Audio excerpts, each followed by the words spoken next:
based on newsletter votes. The first story that I'm going to share with you is one that maybe doesn't show the greatest planning on my part. It's funny now.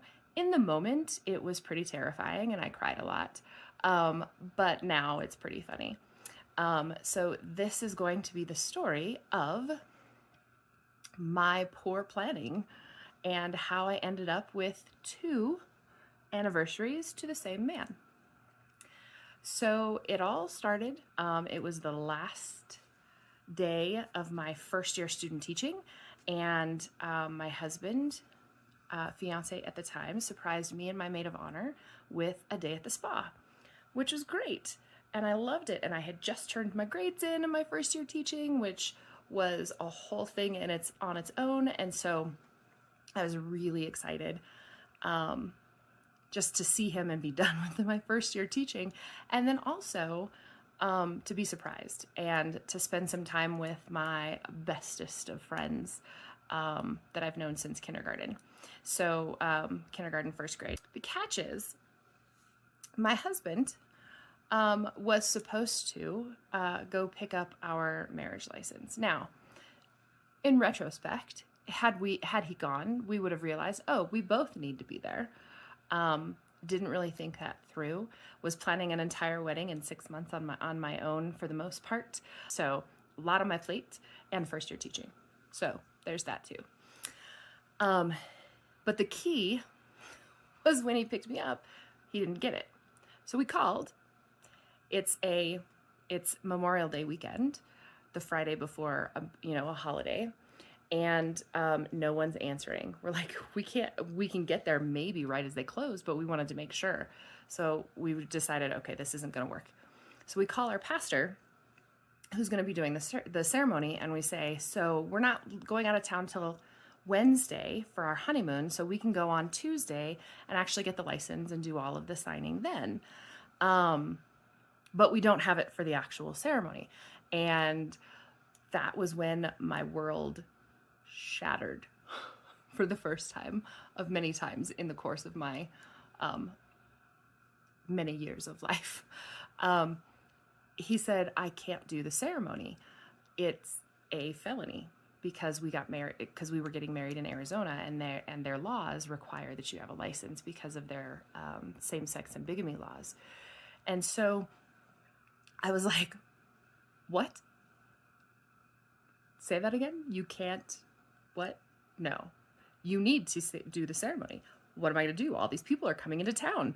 This was Friday. We were supposed to be getting married on Sunday. Like, what? Sunday afternoon. What's happening? What? No. This needs to happen. And he was like, no, I can't do it. And so we hung up the phone with him, and I called my dad. And my dad was like, I spent too much money on this wedding. You better figure something out. And I was like in tears. I'm like bawling when I hang up with him after telling him everything. And I'm like, I have no idea what we're going to do. I don't know what we do. And he calls me back a little while later. And I really, truly think that it's because my mom talked to him and calmed him down. But he called back and said, I will pay for you to fly to Vegas. I was like, I hadn't even thought about that. Okay, great. We've got a plan. We'll do this. We start looking at flights. Can't get a flight because it was in that time frame right after, it was 2003. So it was right after 9/11 when they were still saying, when they still had the guideline of you can't purchase a ticket within 2 hours of the flight departing. And so we were like, we can't, at this point it's, evening, like we can't get a ticket. And my husband's stepdad at the time said, well, I have a rental car. And so the best man, my soon-to-be stepdad-in-law, and my husband and I get in a car, and we drive from Phoenix all the way to Vegas. And we got married at 3 o'clock in the morning at the Little White Wedding Chapel, which was the first picture on the Instagram reel, or the Instagram carousel. But we got married outside in the gazebo by this little, like, little piece of little nugget. Reverend Portia, who was probably all of like 5'2", maybe 5 foot. And the whole time I'm like, let's go. Let's hurry this up. I need this done. This is not my real wedding. And she's like, oh no, honey, this is your real wedding. And I was like, no, this is a piece of paper. My family's not here. This is a piece of paper. This is a formality. Let's go. This is not my real wedding. And so we're going through all of this, and the best man, Mark Blair, when we're done, had pulled these little bitty leaves off of the tree outside and decided to like christen us with leaves as we finished our vows. And I'm like sitting there, I'm in cargo shorts and a black tank top, and my husband's in a t-shirt and shorts too, and it's like so romantic. So we get back in the car. So that's like 3 o'clock in the morning. We get back in the car. I have a rehearsal at 9 a.m. the next day, or well, that day. So then we're driving back. We almost ran out of gas between Vegas and Kingman, Arizona. And there were times where where Mike's stepdad was putting the car in neutral to go down hills because we were not sure we were going to make it. So there was that. That was fun. And then when we got there, we did the rehearsal, and then we went our separate ways. I had a special luncheon type thing, and then we went to our bachelor and bachelorette things, although technically not bachelor and bachelorettes anymore. And our close friends knew, and the wedding party knew, but our family and friends didn't.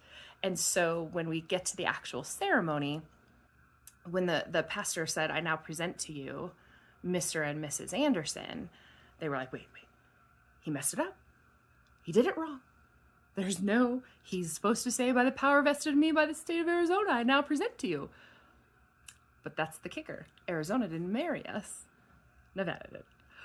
So it's been 21 interesting years, and every wedding after that, and even at the first dance, the big kind of like thing everybody said is, you got a license for that? Because we didn't have our license. And of course, my maid of honor and the best man mentioned in their toasts that we had gotten married in Vegas. And so that was my experience with poor planning. And ever since then, I have been way over planning. With all the things that I do. I have multiple calendars and everything else, and I plan out what I write as well, because I have to have a guide. Otherwise, I panic that I've forgotten something again. So hopefully none of you experience anything like that and have to go get married at the White Wedding Chapel out of necessity. But I will say, there's been lots of famous people married there, and we've lasted longer than several of them. So that's fun.